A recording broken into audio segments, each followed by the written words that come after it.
Hello BookTube, it's Saturday and I'm here with a belated Friday Reads. This week has been very busy for me and I didn't have time yesterday to do a Friday Read, so I'll briefly do one now. I've continued to be reading the saga of the Icelanders for the Caslon. I'm just sort of going through the introduction now. And I've continued reading a few things, my peeps, as well as my City of Paris book, the Paris Mysteries, or Mysteries of Paris. And also I received in the post my edition, the February-March edition of the London magazine. It's a fabulous magazine. Established originally in 1732.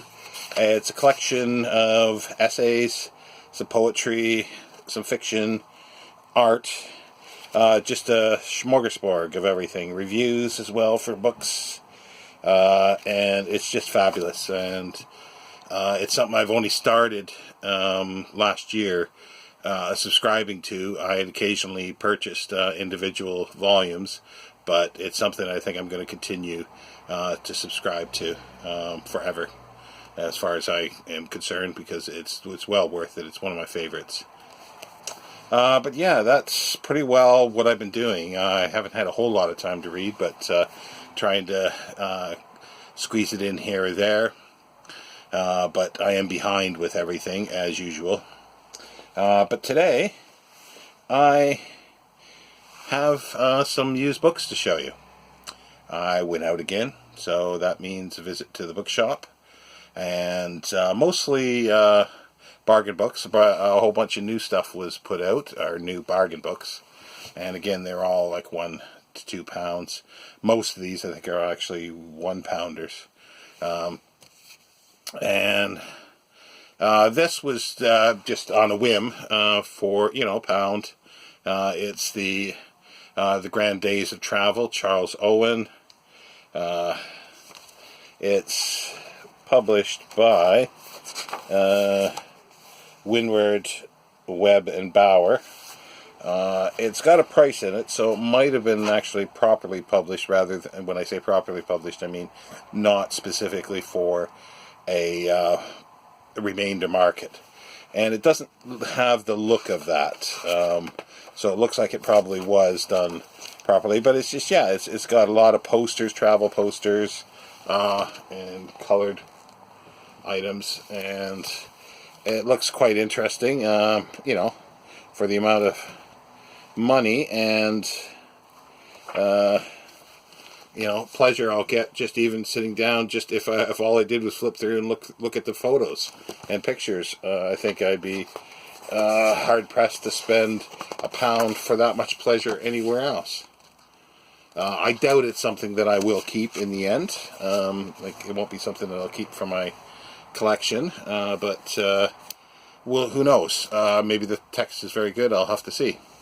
Here's another one. I just pulled it off the shelf because I thought, well, I'll take a look at it. And yeah, A Vision of Eden. I've never heard of this artist, Marianne North, and it's just fabulous. Like, the illustrations are just fabulous. This may very well be something that I will keep, because where am I going to get something like this? And it's a lot of text as well. It's just chock full, like every few pages, a full page rendering of her art. Yeah, it's amazing. She went through Jamaica, Canada, the United States, and this is in the late 1800s. And this is published by Webb and Bauer. Oh, same as the publisher as the travel book. Just a variation on their name. And this was done 1980. And yeah, it just travels. Yeah, because it says early days of home life, Canada, United States, traveling, Jamaica, Brazil, Tenerife, California, Japan, Singapore, Borneo, Java, Ceylon, and home, and then India. Second visit to Borneo, Australia, New Zealand, United States, South Africa, Seychelles Islands, Chile, and it's like a biography as well of her. So yeah, I'm actually quite pleased at that. I'm glad I pulled it off the shelf to look, because I would not have known. Now, let me just turn my phone off here. And my continuing quest for David Attenborough stuff. This is the First Eden. Again, it's nice condition, and that was £2, I think, this one, yeah. But that's fine. It's Collins Books, year 1987, so yeah.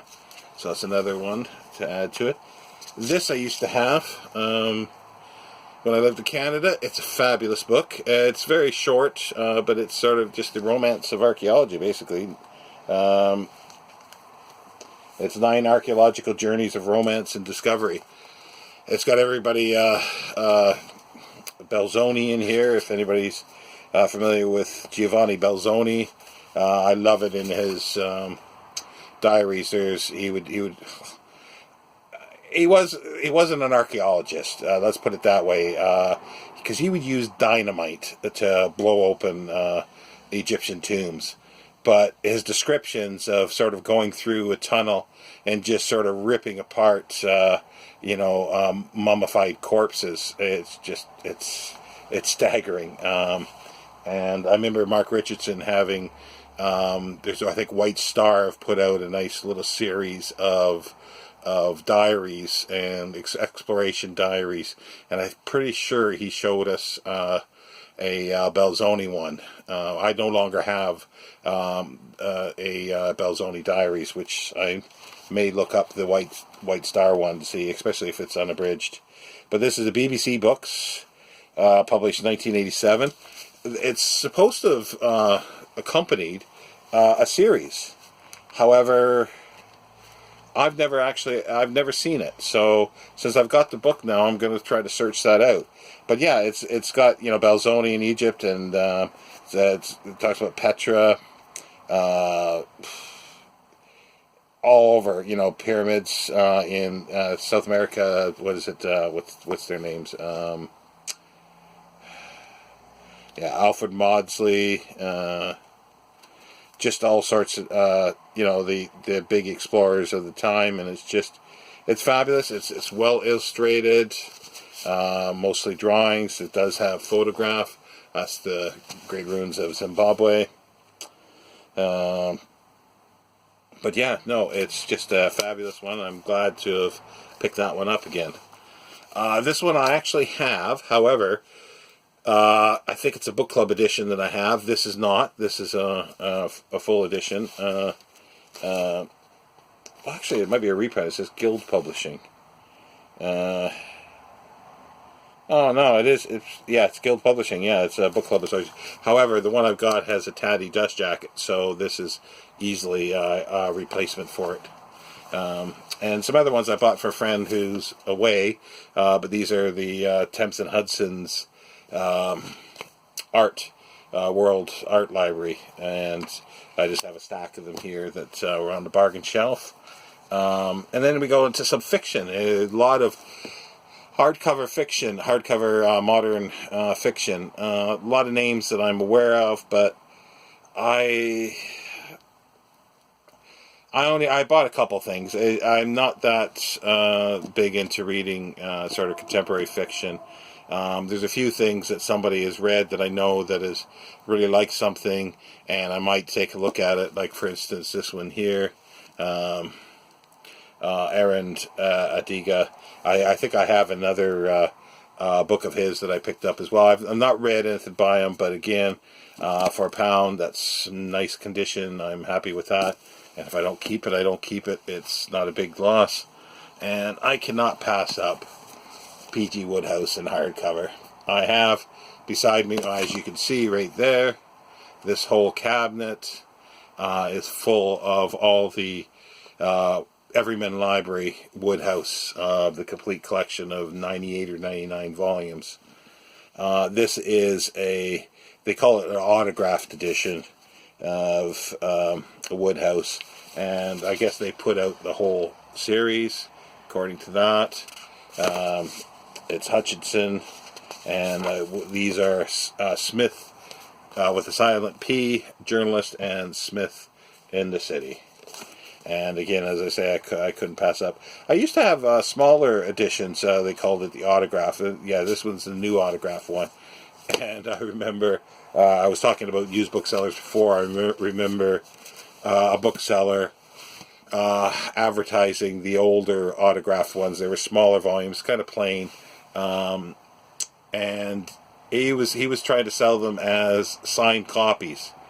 And he wanted like 100 and some pounds per volume. Enough said about that. And this one here too, Brian Aldiss, The Golden Age of Science Fiction and Anthology. It's a little rough around the corners, but on the edges, but I'm happy with that. It is Hutchinson again. It's selected and introduced by Kingsley Amos, and it was put out in 1981, and it's got Anthony Butcher, Philip Latham, Frederick Pohl, Brian W. Aldiss, James Blish, Kurt Vonnegut Jr., J.G. Ballard, Robert Sheckley, H. Beam Piper, Cordwainer Smith, Arthur C. Clarke, Harry Harrison, Damon Knight, Isaac Asimov, F. Al Wallace, Jerome Bixby, and Paul Anderson. All names that anybody who's has read The Golden Age of Science Fiction will know all those names and have read probably tons of them. But I don't have any of this material anymore, so I thought I'd pick this up for £1. The only thing they're missing was an omission on Kingsley Amos's part. Yes, that's you, Kingsley. No Clifford Simak in there. Big remission. But, oh well, I bought it even so. Speaking of Kingsley Amos, The Old Devils. I think Steve was talking about Kingsley Amos, so, well, I remember Kingsley Amos. And yet, Lucky Jim is fabulous, but I do like his other stuff. And, again, I haven't read this in a long time, so I'll read it and see how it goes. And I took a chance on one sort of contemporary author. I have another novel by this guy called, I think,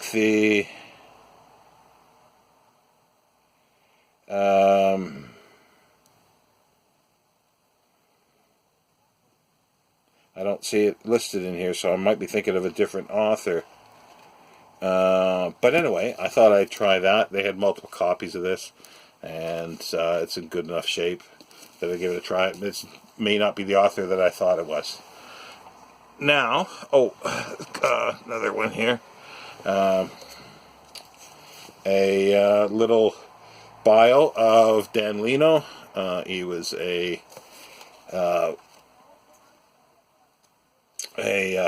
was going to say vaudeville, but music hall. Vaudeville in the States. Music hall sort of king in late Victorian England. And this is by Giles Brandreth. Giles Brandreth was a Conservative MP for a short period of time, but let's not hold that against him. But anyway, he's written some fabulous mysteries called the Oscar Wilde mysteries. And they're just fabulous. Nothing spectacular, but they're just fabulous. I was surprised, actually, I wasn't aware of this one. And if people are familiar with Peter Ackroyd, Peter Ackroyd has written dozens and dozens of books. His massive biography of Charles Dickens, but he also has written a lot of Victorian novels, or set in Victorian times, usually always London. But he's also doing a complete history of England as well.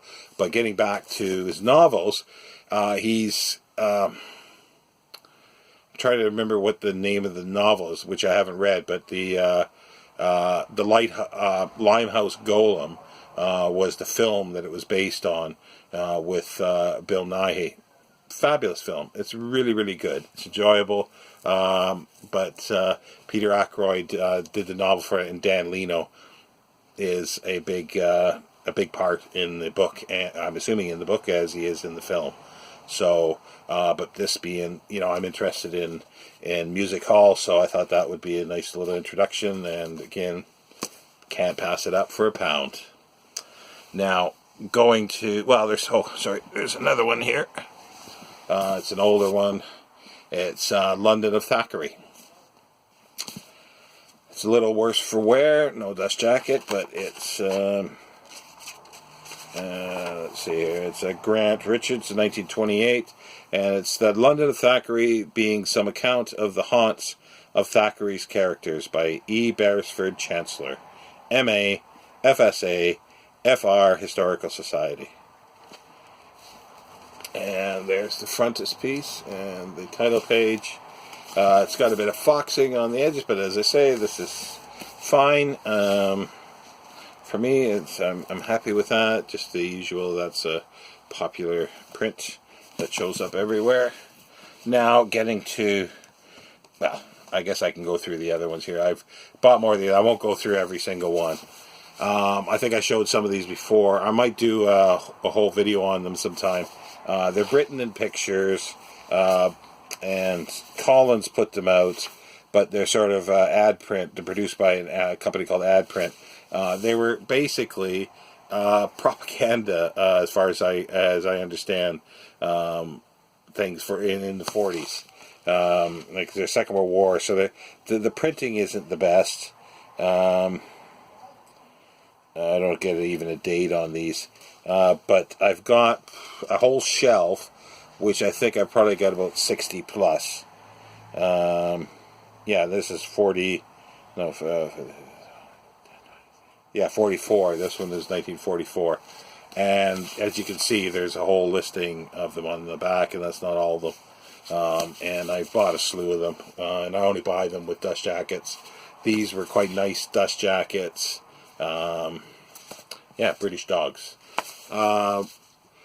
And I probably have duplicates, but some of my jackets, they do wear heavily along the spine and peel. So I'm always happy to upgrade with things. But yeah, I've got a stack of those that I won't go through every one, because once I get my collection organized, I get them listed, because they're starting to show up for some reason more and more now. I'm going to need a list so I don't, buy doubles or triples of things. And I also need to get their little guide to them as well. So I'm going to, it'll be a little while, but I probably will deal with that. And now for a few more books that are just a little more pricey. Didn't realize this one has a nice big ding in the corner, but it wasn't expensive. It's a nice, massive biography of Marcel Proust by Yale University. I'm reading through his massive novel. I've left it for a while. I think I last read some just after Christmas. Finished, I think, the second book of it. This was published, as I say, by Yale, 2000, by, who was the author? William C. Carter, and I thought it'd be nice to have a nice big bio. It runs in at over 900 pages with the notes and everything. So, and this one is another massive biography. It's a biography of William Caslon, Master of Letters, by Johnson Ball, and it's Roundwood.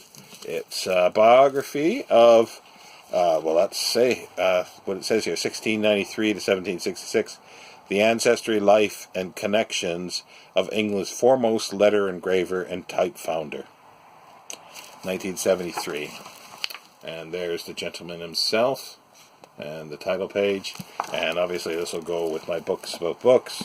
I would probably need to start a subsection of biographies of printers and the like. I've got that little Caxton book that I bought either last weekend or a little while ago. So I'm starting to get a few things. I'm running out of space here to pile. Let's put that there.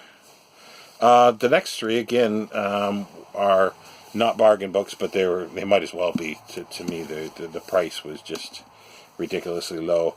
The History of the Workhouse.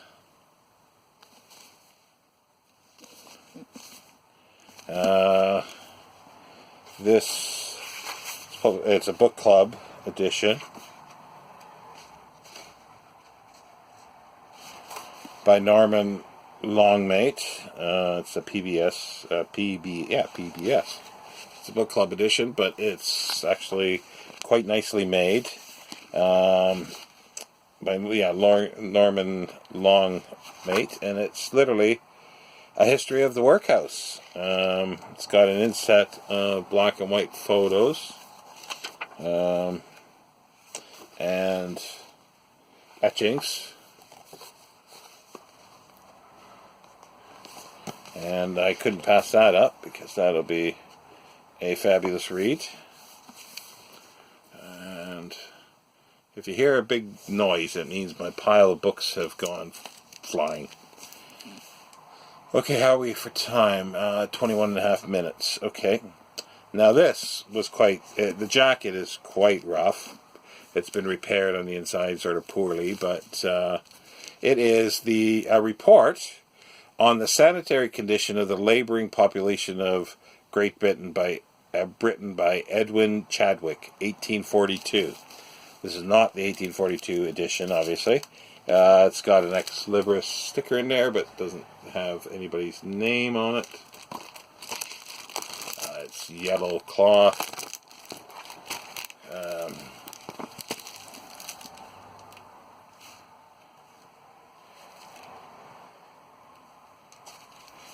And it's Edinburgh University Press.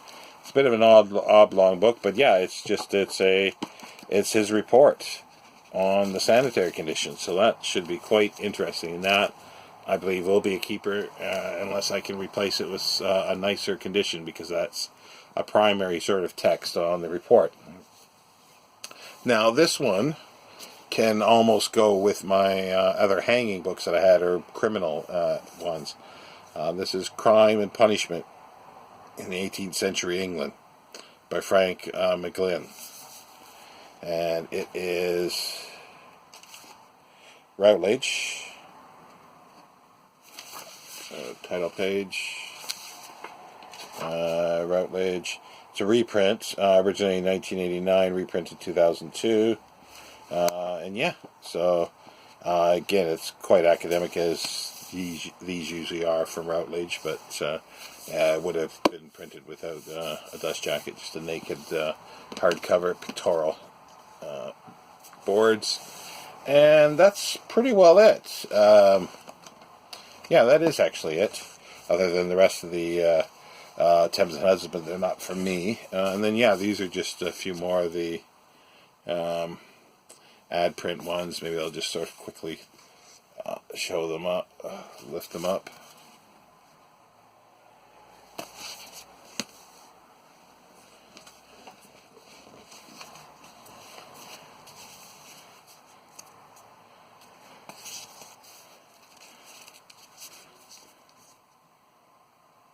Theater, music. What's that one? Oh, British Marine Life, British Statesman,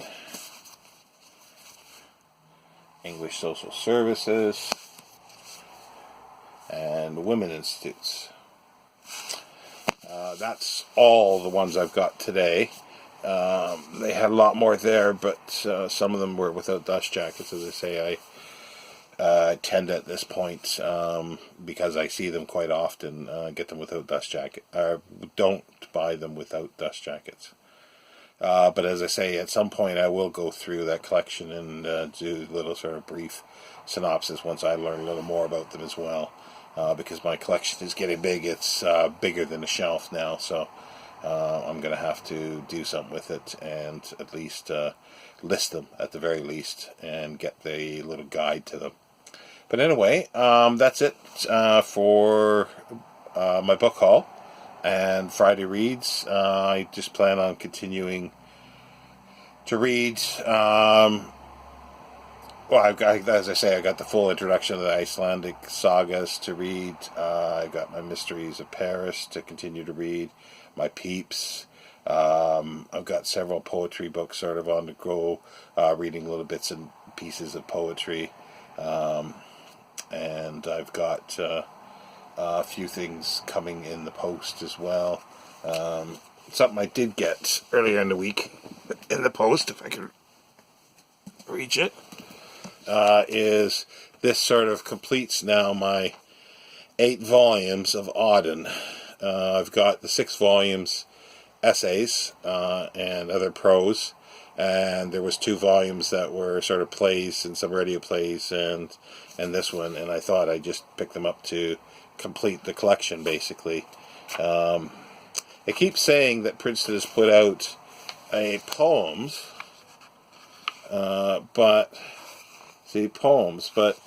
I can't seem to find, because all they're showing is the 8 volumes. There is a bit of poetry that's mixed up through the essays and prose volumes, but I don't think it's everything, unless they are smattering it throughout there, because I haven't read it all. I've read just the little bits and pieces of the essays here and there throughout the 6 volumes. But if anybody's aware of it, then do let me know, because I just can't believe that they're calling it complete works of W.H. Auden, but it's not, because they haven't put out the poetry volumes. Maybe it's just something they ran out of steam with. And I think it's something like, T.S. Eliot, they're doing the letters. I've got, I think, the first 4 volumes of letters. I think the 8th one's come out. I don't know how many there's going to be of those, but all his essays and everything will not be coming out in book form, which is sad, because I wish I would have got. I'd love to get a collection of T.S. Eliot's everything he wrote, like all his essays and reviews and so forth. But I've got, as I say, I've got the Auden set, and I've got Huxley, Aldous Huxley. I think there's 6 volumes of his essays, complete essays. But anyway, I better get going there, because I'm up to 28 minutes now. So have a good weekend, BookTube, and I'll see you soon.